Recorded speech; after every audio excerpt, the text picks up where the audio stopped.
Welcome everybody to this new lecture of our book Electrodynamics. Today we will start a new topic of our syllabus. It is about radiation, and it is radiation, the electromagnetic radiation. Electromagnetic radiation. Okay. Electromagnetic radiation से पहले कुछ concepts जो हम पहले study करके आए हैं उनके बारे में बातें कर लेते हैं। आपको ये पता है कि अगर हम इलेक्ट्रोमैग्नेटिक वेव्स की बात करें तो प्रॉपर्टीज हम इस बुक के जब स्टार्ट हमने की थी वहाँ से हम स्टडी करते आए हैं कि that electromagnetic waves travels out to the infinity. Okay, infinity तक ट्रेवल कर सकती हैं और मीडियम की जरूरत नहीं होती। Travels with the speed of light in the free space. और साथ ही साथ जब हम इलेक्ट्रोमैग्नेटिक वेव्स के चैप्टर में डील कर रहे थे तो हमने ये भी स्टडी किया था कि जो इलेक्ट्रोमैग्नेटिक वेव्स हैं वो अपने साथ एनर्जी तो कैरी करती हैं, मोमेंटम को भी कैरी करती हैं। That means the electromagnetic waves not only carry energy with themselves but also carry momentum. You see their pressure, okay, and also the energy per unit time per unit surface, that is the Poynting vector S, or you can say it verbally as energy flow per unit time per unit area through any surface. ये सब property हम study करके आए हैं। सो अगर हम radiation के बारे में बात करें और इलेक्ट्रोमैग्नेटिक रेडिएशन के बारे में बात करें तो ये किस तरह का रेडिएशन, किस तरह के रेडिएशन को हम इलेक्ट्रोमैग्नेटिक रेडिएशन कहेंगे। बिकॉज इलेक्ट्रोमैग्नेटिक वेव्स की जो प्रॉपर्टी है वो ये है कि इलेक्ट्रोमैग्नेटिक वेव्स इंफिनिटी तक ट्रेवल करती हैं। That these waves are travels to the infinity, और अपने साथ एनर्जी भी कैरी करती हैं और मोमेंटम को भी लेके जाती हैं। एनर्जी भी कैरी करती हैं और मोमेंटम, और चूंकि ये इंफिनिटी तक ट्रेवल कर सकती हैं तो ये जो इरिवर्सिबल फ्लो है एनर्जी का, ये चूंकि एनर्जी जा रही है वापस थोड़ी ना आ रही, this irreversible flow is known as the electromagnetic radiation. This irreversible flow of energy from one point to another is known as, between 0 to infinity, is known as electromagnetic radiation. Electromagnetic radiation के बारे में हम बात करते हैं तो जरूरी है कि आपको इलेक्ट्रोमैग्नेटिक स्पेक्ट्रम, इलेक्ट्रोमैग्नेटिक वेव्स हैं उनके स्पेक्ट्रम के बारे में पता होना चाहिए। तो इलेक्ट्रोमैग्नेटिक जो स्पेक्ट्रम है वो कुछ इस तरह का होता है कि सबसे पहले हमारे पास होती है रेडियो वेव्स जिनकी वेवलेंथ बहुत बड़ी होती है। फिर हमारे पास होती है माइक्रोवेव्स, देन इंफ्रारेड, फिर हमारे पास होता है विजिबल रीजन या विजिबल लाइट आप इसे कह सकते हैं। फिर हमारे पास होता है अल्ट्रावायलेट, फिर हमारे पास होता है एक्सरेज, और फिर हमारे पास होता है गामा रेज।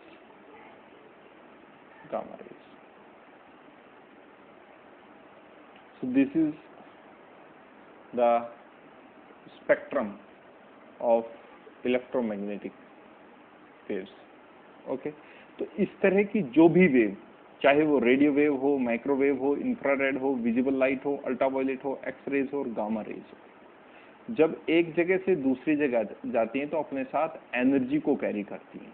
और ये जो फ्लो होता है एनर्जी का, इरिवर्सिबल फ्लो होता है, रिवर्सिबल नहीं, इरिवर्सिबल फ्लो होता है। और इस इरिवर्सिबल फ्लो का जो signature of this irreversible flow is known as the electromagnetic radiation.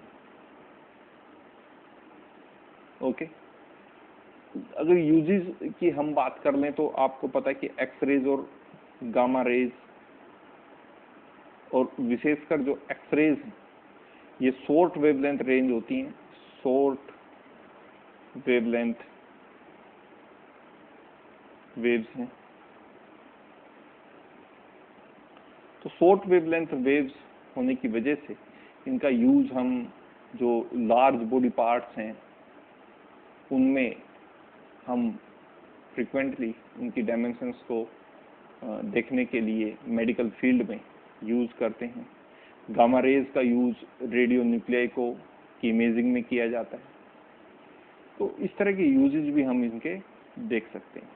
ये जो आज का लेक्चर है ये आपको एक टॉपिक से इंट्रोड्यूस कराएगा, that is the power radiated by a point charge, that is power radiated by a point charge. Okay, अब ये जो पावर रेडिएशन वाला फैक्टर है ये क्यों आया है? क्योंकि ये जो पॉइंट चार्ज है ये मूविंग कंडीशन में है। आपको बताया था कि इलेक्ट्रोमैग्नेटिक रेडिएशन का जो प्रोडक्शन है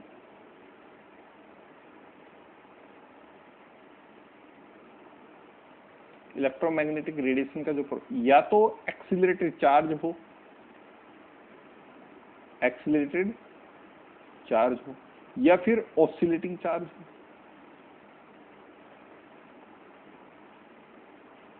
एक्सीलरेटेड चार्ज या ऑसिलेटिंग चार्ज, ये दोनों ही क्या प्रोडक्शन करते हैं? इलेक्ट्रोमैग्नेटिक रेडिएशन का प्रोडक्ट। अब जो हम स्टडी करके आए हैं अभी तक वो कुछ इस तरह का है कि हमने फील्ड्स को स्टडी किया है, fields of a moving point charge. और जो लास्ट लेक्चर था उसमें हम ये डिस्कस कर रहे थे कि जो मूविंग पॉइंट चार्ज का जो फील्ड है उसमें दो टर्म है, एक है वेलोसिटी फील्ड और दूसरा है एक्सीलरेशन फील्ड। तो वेलोसिटी फील्ड का जो कंट्रीब्यूशन है टू द इलेक्ट्रोमैग्नेटिक रेडिएशन वो आप इस तरह से कह सकते हैं कि वो आप एनर्जी, अगर आप कहें कि वहां एनर्जी है या नहीं, तो एनर्जी टू बी श्योर वहां है।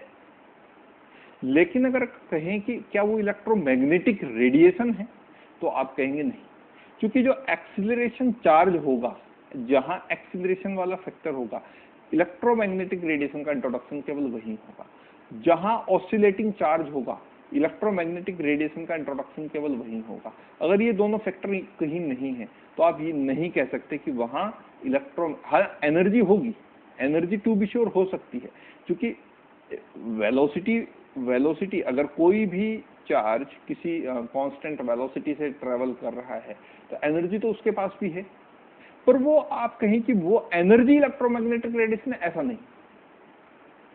तो ये जो टॉपिक है power radiated by a point charge, यही इसी के बारे में हमें डिस्कस करना है कि जो रेडिएशन है, इलेक्ट्रोमैग्नेटिक रेडिएशन है, वो केवल जो एक्सीलरेशन पार्ट है ऑफ द इलेक्ट्रिक फील्ड और magnetic field,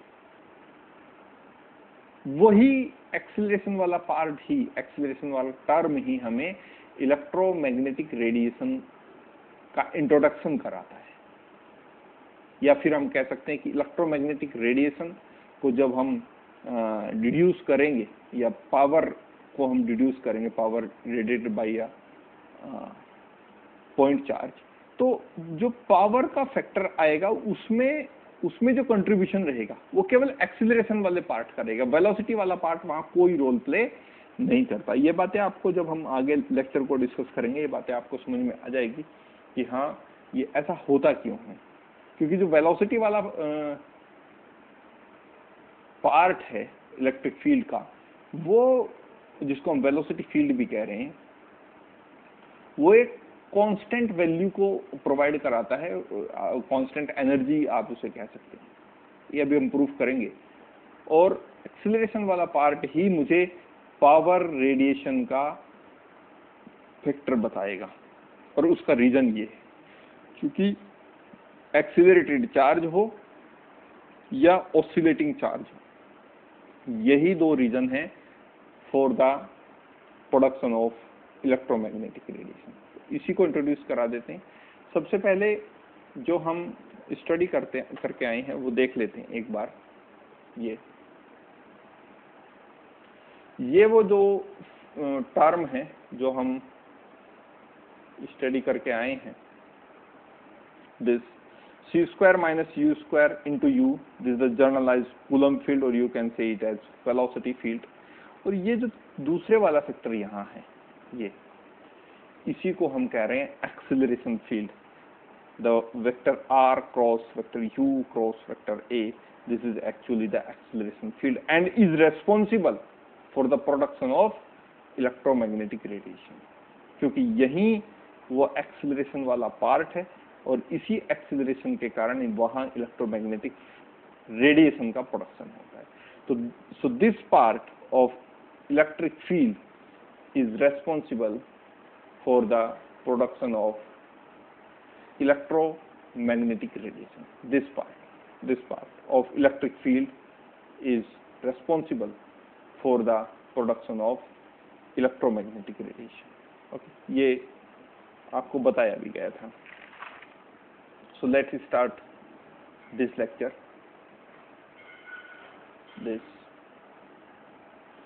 So what is radiation? Is actually the electromagnetic waves in vacuum में जब होती हैं, the electromagnetic waves in vacuum propagate out to infinity, carrying energy with them।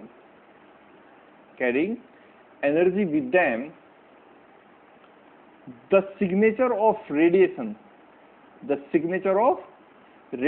is this irreversible flow of energy from the source।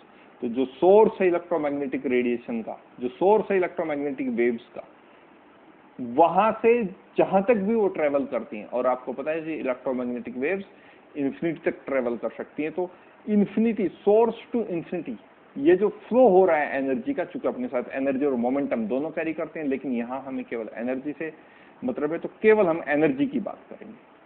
तो ये जो irreversible flow है energy का, यही क्या होता है, इलेक्ट्रोमैग्नेटिक रेडिएशन के नाम से जाना जाता है। This irreversible flow of energy, क्योंकि वो अपने साथ एनर्जी लेके जाए, वापस थोड़े ना लेके आ रही है उस एनर्जी। अगर किसी भी सोर्स पॉइंट है, कहीं भी कोई करंट या चार्ज कॉन्फ़िगरेशन है या एक्सीलरेटेड चार्ज है, तो वो जब यहां से यहां तक गया तो अपने साथ एनर्जी और मोमेंटम दोनों कैरी कर, चूंकि यहाँ केवल हम एनर्जी के साथ डील करें तो एनर्जी वाले फैक्टर पे ही ध्यान देंगे।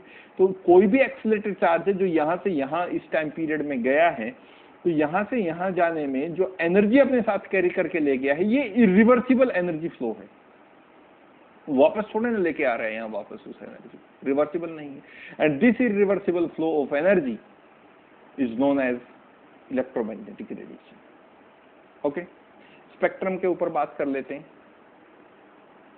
The electromagnetic spectrum is generally divided into 7 regions in order to decreasing wavelength and increasing energy and frequency। Okay, the common designation are radio waves, microwaves, infrared, visible light or visible region, ultraviolet region, X-rays, and the shortest wavelength is of gamma rays। This is the spectrum of electromagnetic waves or electromagnetic spectrum, you can simply say it। okay, सबसे पहले radio waves, जिनकी wavelength सबसे ज्यादा, frequency सबसे कम, उसके बाद microwaves, infrared, visible light, whole of the region of visible light, or visible region. Visible region is more accurate word.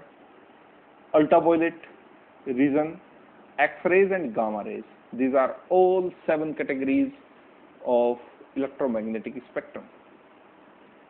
Okay, the energy of electromagnetic radiation determines its usefulness for diagnostic imaging scanning because of their extremely short wavelength. Gamma rays and X-rays are capable of penetrating large body parts. Gamma rays are used in radionuclide imaging, and X-rays are used for plain film and computed tomography CT scanning. Okay, computed tomography, that is CT scan. आप इस नाम से बहुत अच्छे से परिचित होंगे. So this is the general idea about electromagnetic radiation. Electromagnetic radiation क्या है, क्यों जनरेट होता है? मैंने बोला एक्सीलरेटेड फील्ड हो, एक्सीलरेटेड चार्ज हो या ऑसिलेटिंग चार्ज हो, दोनों कंडीशन में आपको इलेक्ट्रोमैग्नेटिक रेडिएशन मिलेगा.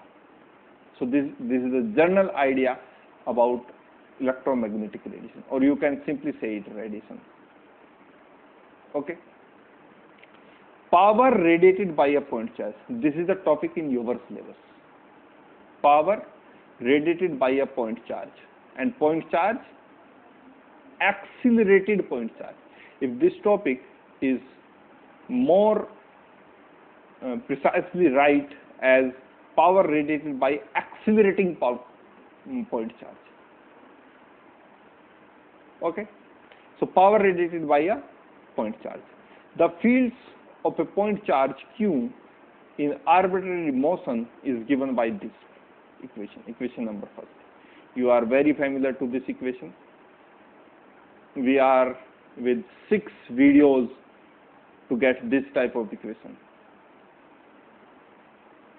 Electric field of a moving point charge, Q over 4 pi epsilon naught vector R over vector R dot U whole cube into C square minus V square vector U plus R cross U cross A, vector R cross vector U cross vector A. This is equation number 1. And where vector U, this is the familiar vector C R cap minus B vector, and magnetic field can be written as 1 over C R cross the electric field of moving point charge. This is the familiar relation between the electric field and magnetic field. So this is equation number 2, and this is equation number 1. Okay, in equation number 1, first term is called velocity field, and the second term is known as acceleration field. इस बात से भी हम familiar हैं, ये बात भी हम डिस्कस कर चुके हैं. जो फर्स्ट टर्म है जिसमें वेलोसिटी की टर्म है, इसी को ये वेलोसिटी की जो टर्म है, इसके कारण इस टर्म को हम वेलोसिटी फील्ड कहते हैं. और ये जो एक्सीलरेशन की टर्म है यहाँ, इसके कारण इस टर्म को हम एक्सीलरेशन फील्ड कहते हैं. ओके, इसको आप जनरलाइज कूलम्ब फील्ड भी कह सकते हैं. और इक्वेशन नंबर 1 या फिर इक्वेशन नंबर 2 जो हमें मैग्नेटिक फील्ड कहते हैं, इसके बारे में हम ये भी स्टडी करके आए हैं कि अगर आप स्टैटिक केस में इनको बदलना चाहिए तो वेलोसिटी को 0 कर दीजिए बस, तो ये इक्वेशन वही इलेक्ट्रोस्टैटिक फील्ड दे देगी जो एक स्टेशनरी पॉइंट चार्ज की वजह से डेवलप होता है. Okay, so the equation number 1, first term, this term is known as velocity field, and the second term, this term, is known as the acceleration field. Okay, the pointing vector. What is pointing vector? Pointing vector is simply shows the energy followed out through the surface of any closed surface per unit time per unit area. Okay, per unit time per unit area. So the pointing vector, the vector S is equals to 1 over mu naught E cross P, the electric field and the magnetic field. So this is the pointing vector of a moving point charge. Now 1 over mu naught C, where is this C coming from and this coming from? This equation number 2. When you put the value of B to here. So this is E cross, the value of B is r cap cross E, r cap cross E, this, and 1 over mu naught, so C is coming from equation number 2. So the value of Poynting vector can be written as 1 over mu naught C E cross r cap cross E. This is the Poynting vector of a moving point charge. Okay, or you can say it as accelerated point charge. So using back-up rule here, using back-up rule for this bracketed term, we have 1 over mu naught C E square r cap minus r cap dot E into vector E. Back cap. This, say this is equation number 3. This is equation number 3. Okay. So now, however, not all this energy flux given by equation number 3, not all of this energy flux constitutes radiation. Some of it is just field energy carried along the particles.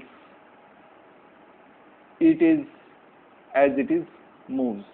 The radiated energy detaches itself from the charge and propagate out to the infinity. ये जो energy की form है जो हमें equation number 3 provide कर रहा था, ये वाला फॉर्म, इसमें जो टोटल एनर्जी इनक्लोज्ड है या फ्लो हो रही है through the surface, through the closed surface, इसमें से टोटल एनर्जी रेडिएशन की फॉर्म की नहीं, इसमें कुछ फील्ड एनर्जी भी है जो पार्टिकल्स के अलोंग या पार्टिकल्स अपने अलोंग कैरी कराता है जब जैसे जैसे वो मूव करता है. जो रेडिएशन एनर्जी है, इसके साथ जो एसोसिएट रेडिएशन एनर्जी है, वो जैसे जैसे पार्टिकल मूव करता है अपने साथ वो डिटैच होती रहती है पार्टिकल से, and that detached energy move to the infinity and considered to be as electromagnetic radiation. अगर एक एनालॉजी समझेंगे वहां से आपको समझ में आ जाएगा. Okay, to calculate the total power radiated by a particle at time tr, we draw a huge sphere of radius curly r centered at the position of the particle at time tr. ये एक बहुत बड़ा सा हमने एक sphere draw किया है जिसका जो रेडियस है वो कर्ली r है,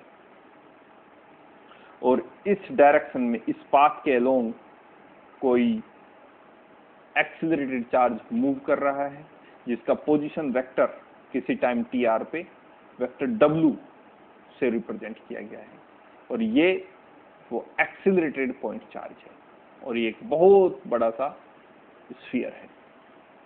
okay, so you know that this terminal the retarded time can be written as T minus R by C.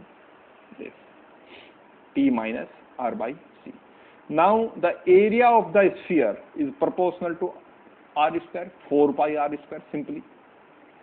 So any term that goes like 1 over r square will yield a finite answer.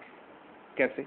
देखिए, हम बात कर रहे हैं Poynting vector की, तो Poynting vector है 1 over mu naught E cross B, और E क्रॉस जो E का वेरिएशन है r के साथ 1 over r है, और जो B का वेरिएशन है r के साथ वो भी 1 by r की फॉर्म में है. इसके बारे में हम पिछले लेक्चर में डिस्कस कर चुके हैं.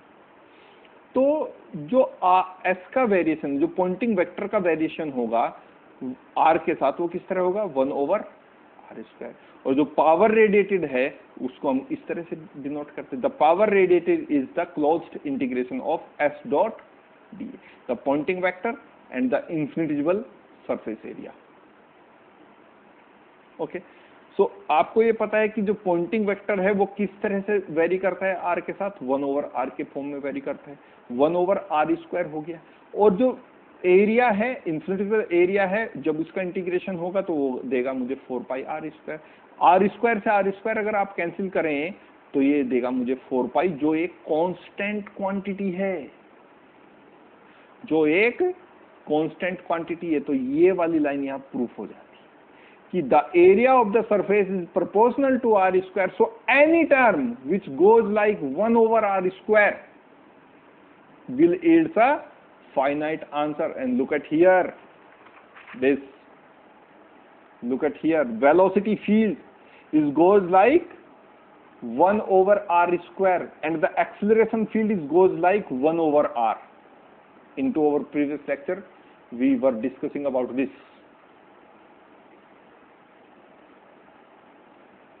so 1/r² की फॉर्म में जो भी टर्म वेरी करेगी, जो भी टर्म वेरी करेगी वो एक कांस्टेंट आंसर को इस्टेब्लिश करेगी, एक कांस्टेंट अमाउंट ऑफ एनर्जी मुझे देगी।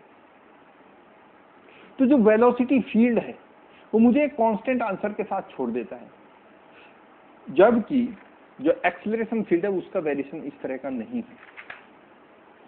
बट टर्म्स लाइक 1/r³ और 1/r⁴ will contribute nothing in the limits r tending to infinity, क्योंकि लिमिट्स हमारी r टेंडिंग इंफिनिटी तक जाती है इलेक्ट्रोमैग्नेटिक वेव्स का वेरिएशन।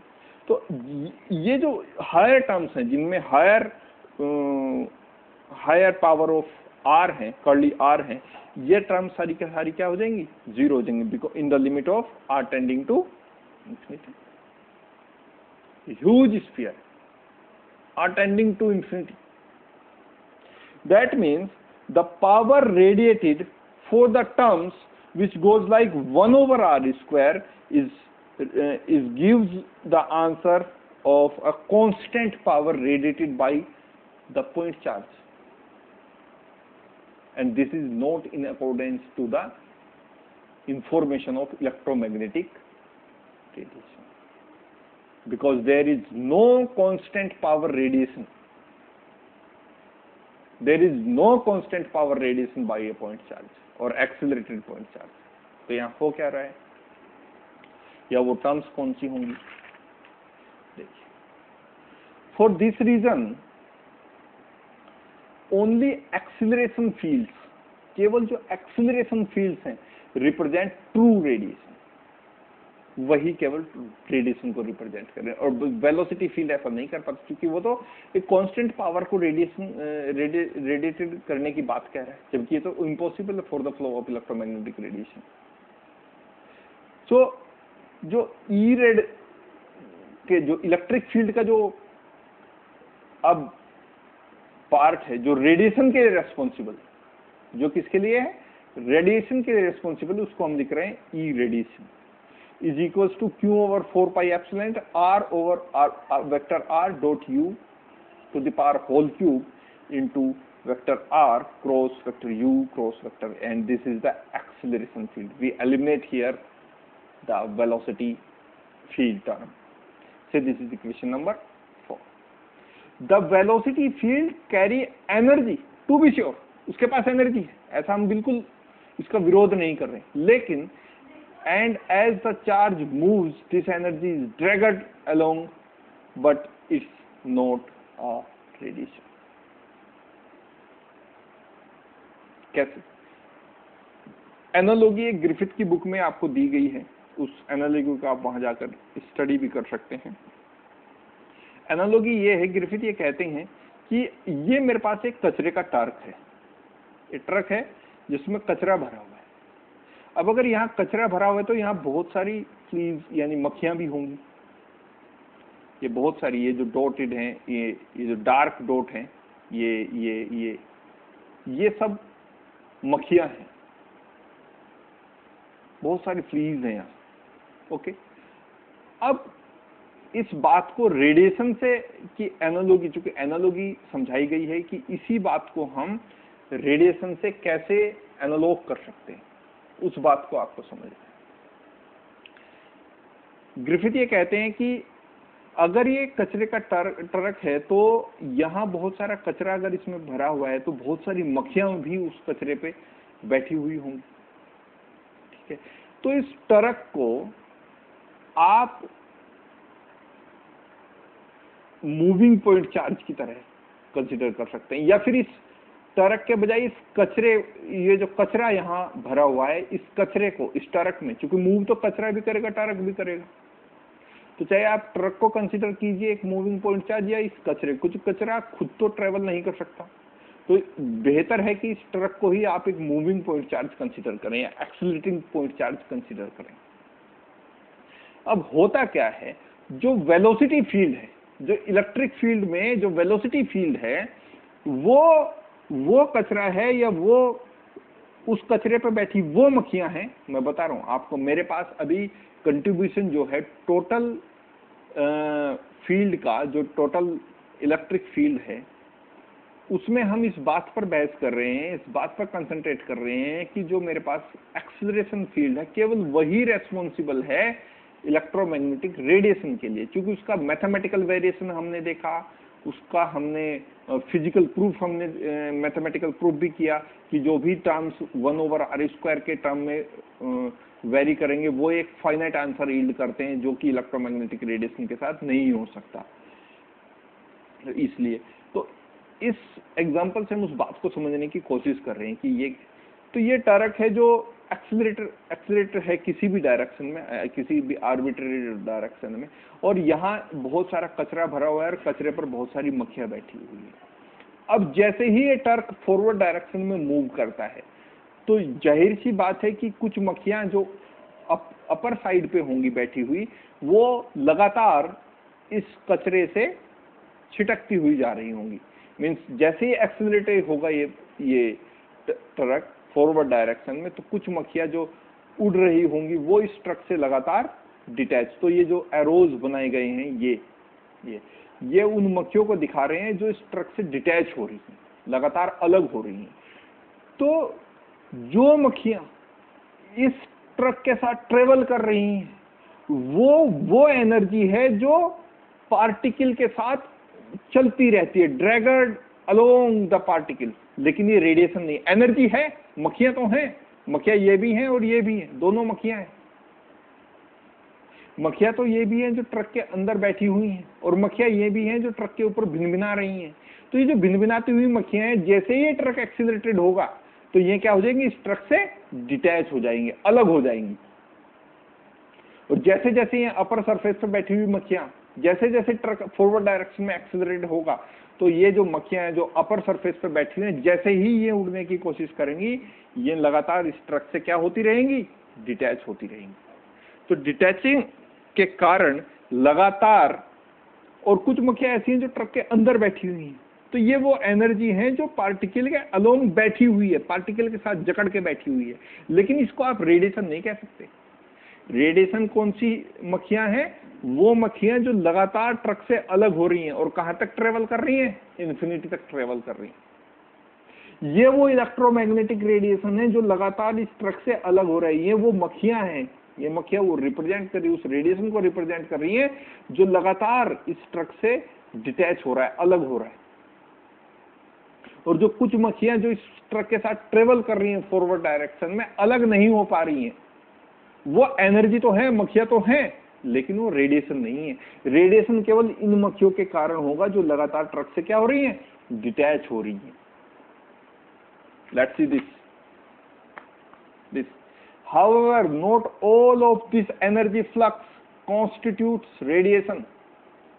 इसमें से जो रेडिएशन है, however not all of this energy flux constitutes radiation, some of it is just field energy carried along the particles, carried along the particles। वो मक्खियां जो उस ट्रक के साथ जा रही हैं, कैरी हो रही हैं, at it move, जैसे जैसे मूव करता है, the radiated energy detaches itself from the charge and propagates out to the infinity। ये वो मक्खियां हैं, ये वो एनर्जी हैं जो लगातार उस ट्रक से अलग हो रही हैं और कहां तक ट्रेवल कर रही है, इंफिनिटी। और यही जो रेडिएशन का, यही जो एनर्जी का फ्लो है जो इंफिनिटी तक फ्लो हो रहा है, यही सिग्नेचर किसका है, रेडिएशन का। तो एनालॉजी जो ग्रिफिथ ने हमें बताई वो कुछ इस तरह की थी। एक ट्रक है जिसपे बहुत सारी मात्रा में कचरा भरा हुआ है, बहुत सारी मक्खियां, जाहिर सी बात है अगर कचरा है तो बहुत सारी मक्खियां यहाँ इसके ऊपर बैठी हुई है। जैसे ही ये ट्रक फॉरवर्ड डायरेक्शन में मूव करना शुरू करता है तो ये मक्खियां, जो अपर सरफेस वाली मक्खियां होगी, भिनभिना रही होंगी इस ट्रक के ऊपर, वो जैसे ही ट्रक फॉरवर्ड डायरेक्शन में मूव करना शुरू होगा तो इस ट्रक से अलग होना शुरू हो जाती है। तो ये वो एनर्जी है जो इस पार्टिकल से अलग हो रही है, और यही एनर्जी है signature of radiation, electromagnetic radiation. यही एनर्जी है। और जो मक्खियां इस ट्रक के साथ मूव कर रही हैं, यानी ये वो एनर्जी है जो पार्टिकल के साथ डिटैच नहीं हो पाती, पार्टिकल के साथ मूव करती एनर्जी है। Velocity field carry energy, to be sure, velocity field carry energy to be sure, as the charge moves this energy is dragged along, but it's not radiation. लेकिन ये radiation नहीं, radiation केवल वो है, वो मक्खियां जो इस ट्रक से डिटैच हो रही हैं, किसको रिप्रेजेंट कर रही हैं, उस रेडिएशन को रिप्रेजेंट कर रही है जो इंफिनिटी तक ट्रेवल कर सकता है। जो कहां तक ट्रेवल कर सकता है, इंफिनिटी तक ट्रेवल कर सकता है। तो ये एनालॉजी ग्रिफिथ की बुक में आपको समझाई गई है। तो अब आपको आई होप कि क्लियर हुआ होगा कि किस मैटर के बारे में हम बात करें। तो ये वाला वो पार्ट है, एक्सीलरेटेड पार्ट है, जो केवल रेडिएशन के लिए रेस्पॉन्सिबल है। और ये वाला जो पार्ट है, ये वाला c² - v² × u, ये वो एनर्जी है जो उस पार्टिकल के साथ जो मूव कर रहा है उसके साथ जुड़ी हुई एनर्जी, आप इसे कह सकते हैं। और ये वो एनर्जी जो अलग हो जाती है। एक्चुअली यही केवल एनर्जी वो है जो रेस्पॉन्सिबल है इलेक्ट्रोमैग्नेटिक रेडिएशन के लिए। ये वाली एनर्जी जो एक्सीलरेशन फील्ड वाली एनर्जी है, यही वो एनर्जी है जो रेस्पॉन्सिबल है किसके लिए, for the production of electromagnetic radiation. इसीलिए हमने इस फॉर्म को, जो इलेक्ट्रिक फील्ड की फॉर्म है, इसको ई रेड लिखा है, radiation.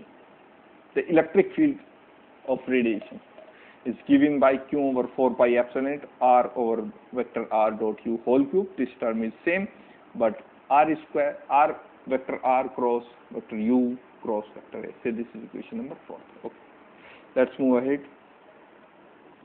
Now E red is perpendicular to r cap. E red is perpendicular to r cap. So the second term in the equation number 3 vanishes. This because r cap की direction और e का जो direction है दोनों perpendicular, दोनों एक दूसरे के साथ डॉट प्रोडक्ट में है। तो डॉट प्रोडक्ट में होने के कारण इसका जो रिजल्टेंट होगा वो होगा r cap e, sorry not, हाँ r cap भी हो सकता है, r cap because unit magnitude का वेक्टर है। तो r cap e cos theta, and because इनकी डायरेक्शन एक दूसरे के परपेंडिकुलर है तो फिर इनके बीच का एंगल 90 होगा। So the resultant of r cap dot e is equals to r cap e cos theta, and theta is 90, that's why this term will be 0. So we are left with s equals to 1 over mu naught c e square into r cap, this term. Okay, this. Now E rad is perpendicular to r cap, so the second term in equation number 3 vanishes. So the S rad, that is the pointing vector or energy, you can say it energy followed out, or the flow of energy, you can simply say it as flow of energy, although it is per unit time, but for the time being you can say it as flow of energy.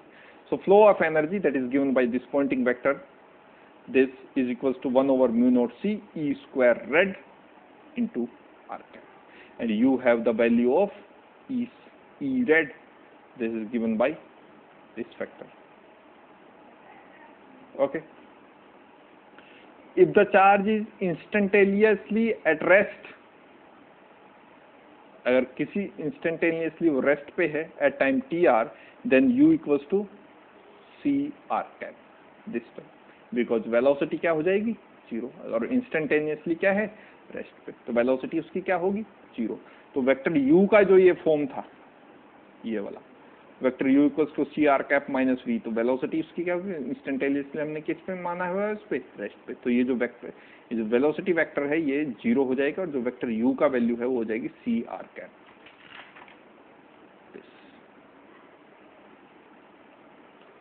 C R cap. Okay. So now E radiation, this term is q over 4 pi epsilon naught, and when you put here the value of what, u equals to c r cap. So put here u equals to c r cap. So vector r dot r cap gives you the magnitude of curly r vector, and 4 pi epsilon naught and r cap dot u. So 4 pi q over 4 pi epsilon naught, and by the cube of this vector, by the cube of this vector, you can easily get here r dot u. Look at here.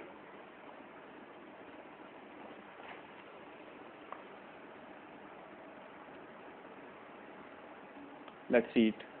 That E radiation,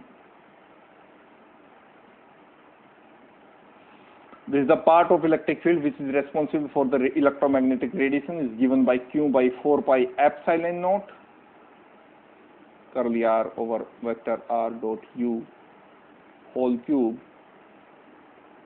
vector r cross vector u cross vector a. This. So q over 4 pi epsilon naught, and because we assume that the point charge is instantaneously at rest, that's why the value of u, which is c r cap minus v, and because we assume the point charge is at rest, that's why v is equals to 0. So the vector u is equals to c r cap. This.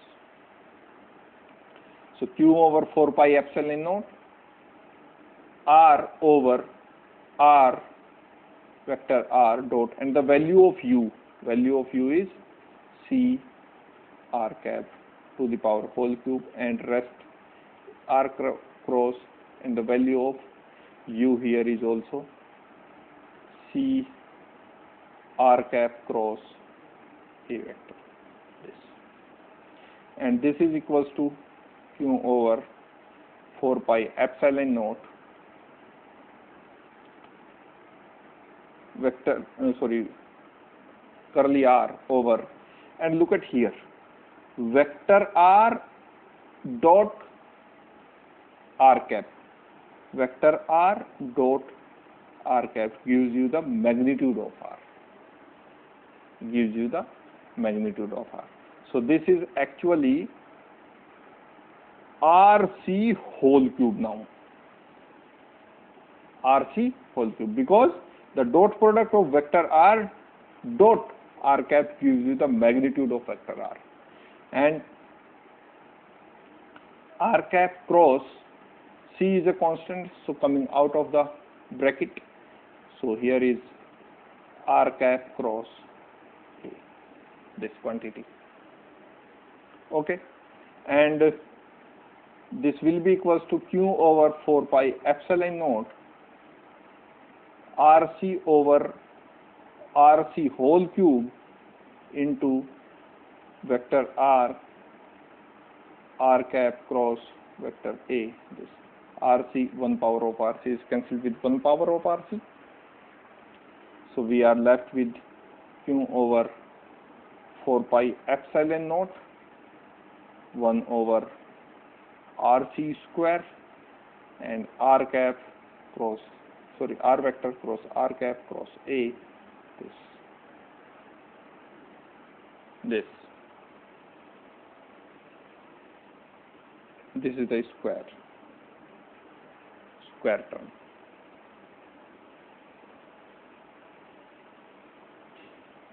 Okay, so this.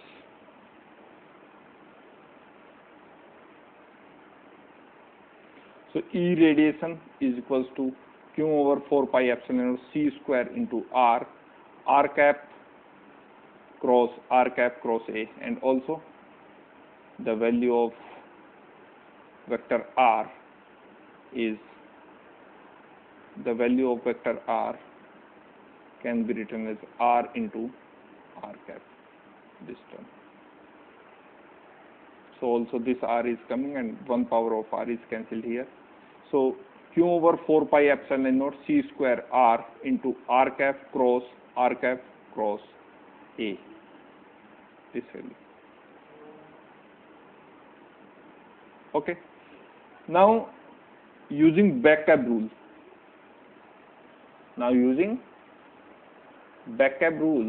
Here we have, using back-cab rule for this term, and also C square equals to 1 over mu naught epsilon naught. So 1 over mu naught epsilon naught के लिए हमने क्या use किया, C square के लिए 1 over mu naught epsilon naught. तो जो E radiation factor की जो वैल्यू है वो हमारे पास आ गई है mu naught Q over 4 pi R into R dot A R cap minus vector A, this back, and when you use cab for this, so this gives vector A. Why? Because we have this term, this is a cap here, and because of cap, this 1 power of R is cancelled there because of R cap, because here is vector R, and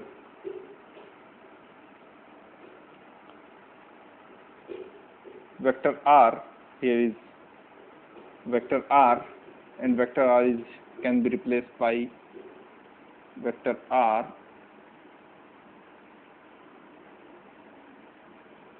the magnitude, that is R is vector R or R cap, this. So vector R is equals to R into R cap, this formulation, not this formulation. Okay. So by this formulation, 1 power of R is cancelled, and we are left with Q over 4 pi epsilon naught R C square. And look at here, R cap cross A, this term, R cap cross, and this is a bracket here. So this is in place of A, B, and C, and we can use A cross B cross C rule here. So use back cab here. So in place of B we have R cap into, in place of A we have R cap dot C, in place of C we have A minus C A into A dot B, in place of A we have R cap dot R cap. So R cap dot R cap is 1, and R cap into R cap dot A minus vector A. This is the final solution of this term. This. So look at here.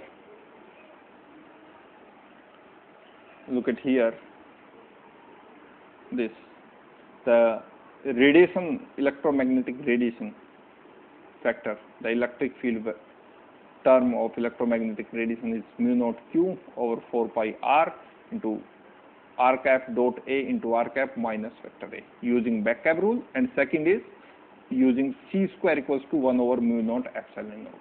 This is the speed of light in vacuum. Okay. Now, using equation number 5th, this is equation number 5th, we can calculate the SRAD, that is the value of energy flow or energy flow per unit time per unit surface area over a closed surface. So if we want to calculate the value of SRAD given by equation number 5th, we have to calculate E square rad into R cap. Okay, so here is R cap, and here is also R cap, here is also R cap, this. So this, using equation number 5th, this equation number 5th, 1 over mu naught C is same here, square of this whole term, square of this term. So square of this term and square of this term. So square of this term is mu naught Q over 4 pi whole square, mu naught Q 4 pi R square whole square. And square of this term can be written as vector R cap dot A into R cap minus vector A dot R cap dot A into R cap minus vector A, and R cap is coming from this. Okay. Now, on solving this term, 1 over mu naught C is as it is, square of this term, mu naught square Q square over 16 pi square R square. So mu naught square Q square into the numerator and 16 pi square R square into the denominator term. Okay. And now the dot product of these two vectors gives you R cap dot A whole square minus A square into R cap, this. So mu naught Q square, mu naught, 1 power of mu naught is cancelled with other power of mu naught, and mu naught Q square over 16 pi square R square C into A square minus R cap dot A into to the power whole square. This is the same term except the reverse order, or you can say it as neglecting the negative sign, because the energy flow cannot be negative in any circumstances. Okay, so neglecting the minus sign here in this term.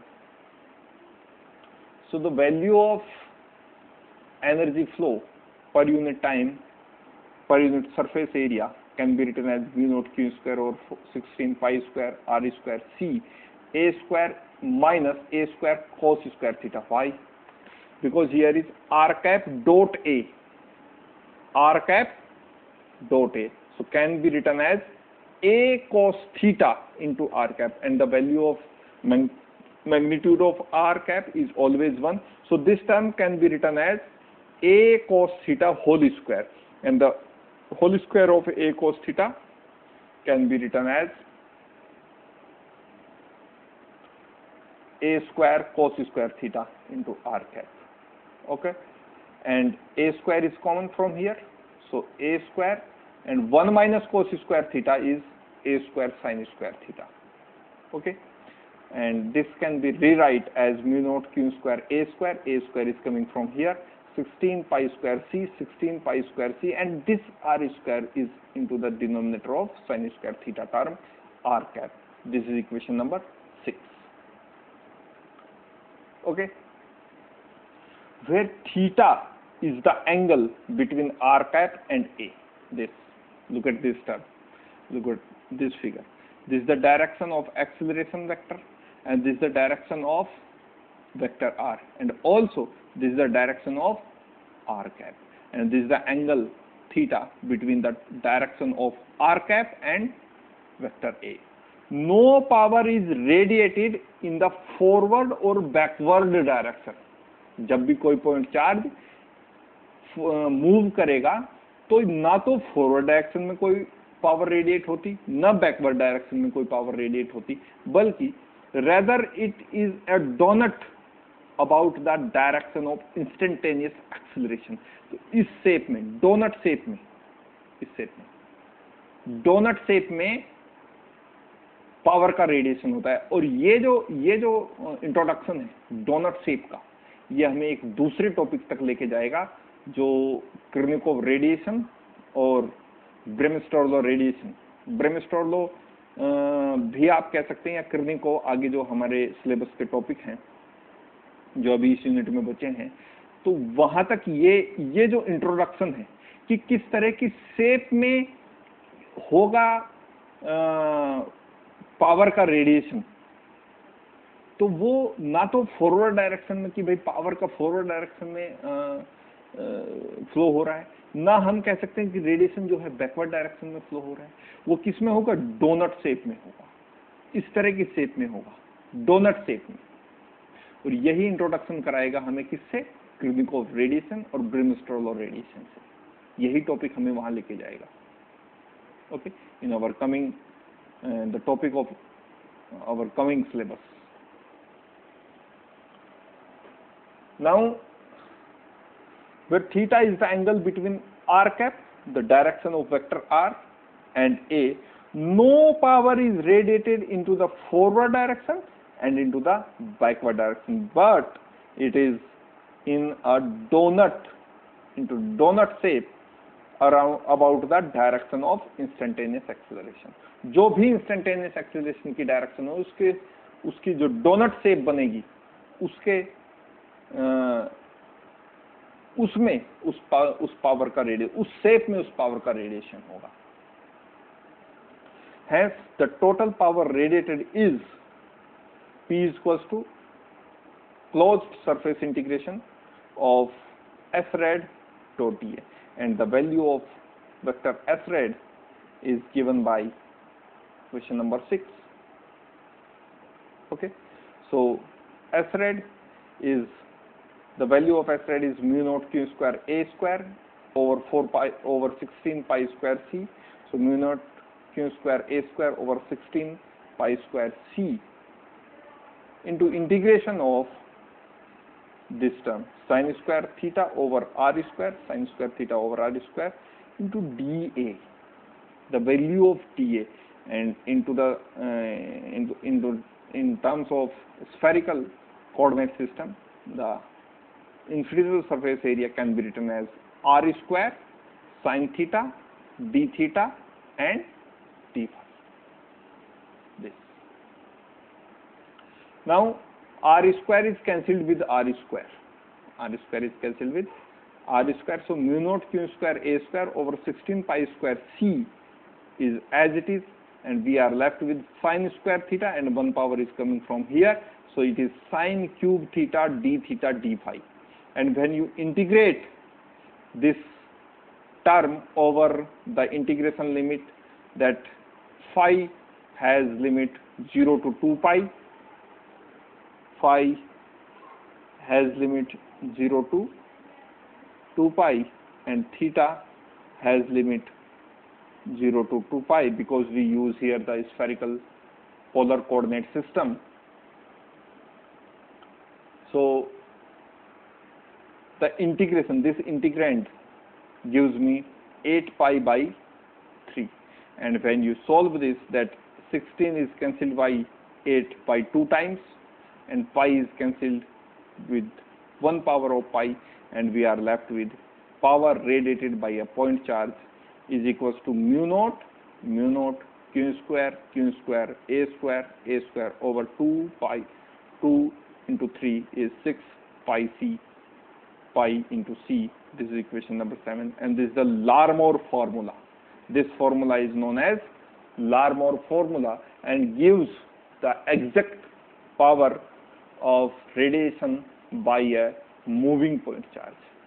तो इस तरह से हम moving point charge के बारे में information, यहाँ जो पॉइंट टू बी नोटेड है वो ये है कि एक तो जो moving point charge energy radiate करता है, वो पूरी की पूरी एनर्जी रेडिएशन एनर्जी नहीं होती। Point to be noted, radiation energy नहीं होती। जो एनर्जी को वो अपने साथ लेके चलता है, डिटैच नहीं होती। जो एनर्जी डिटैच होती है एक्चुअली वही केवल इलेक्ट्रोमैग्नेटिक रेडिएशन होता है। जो एनर्जी वो अपने साथ कैरी करके चलता है वो एनर्जी तो जरूर है लेकिन इलेक्ट्रोमैग्नेटिक रेडिएशन नहीं, या वो रेडिएशन की फॉर्म, वो एनर्जी रेडिएशन की फॉर्म नहीं। और सेकंड, इसे समझने के लिए जो एनालॉजी दी गई है ग्रिफिथ की बुक में, ये बहुत मददगार एग्जांपल है, हेल्पफुल एग्जांपल है इसको समझने के लिए। तीसरा जो पॉइंट यहाँ नोटेड है वो ये है कि जो इलेक्ट्रिक फील्ड का वेलोसिटी फील्ड वेक्टर है, या वेलोसिटी फील्ड आप इसे कह सकते हैं, वो इलेक्ट्रोमैग्नेटिक रेडिएशन में कोई कंट्रीब्यूशन नहीं करता, इसलिए उसको हम नेग्लेक्ट कर देते हैं। और जो इलेक्ट्रिक फील्ड को हम ई रेड लिखना शुरू कर देते हैं और केवल किसके साथ डील करते हैं, एक्सीलरेशन के साथ डील करते हैं, एक्सीलरेशन के साथ डील करते हैं। अब जो आने वाला टॉपिक है, जो ये हमें पावर रेडिएशन मिला है बाय द इक्वेशन नंबर 7, इसका लिनार्ड ने आगे जर्नलाइजेशन किया और वो हम अगले लेक्चर में समझेंगे कि लिनार्ड का जर्नलाइजेशन इस इक्वेशन का कैसे, power radiated by a point charge जो टॉपिक है इसका जो लिनार्ड का जनरलाइजेशन वो हमें अगले लेक्चर में स्टडी करना है। So that's all for now and meet you into the next one. Till then, thank you.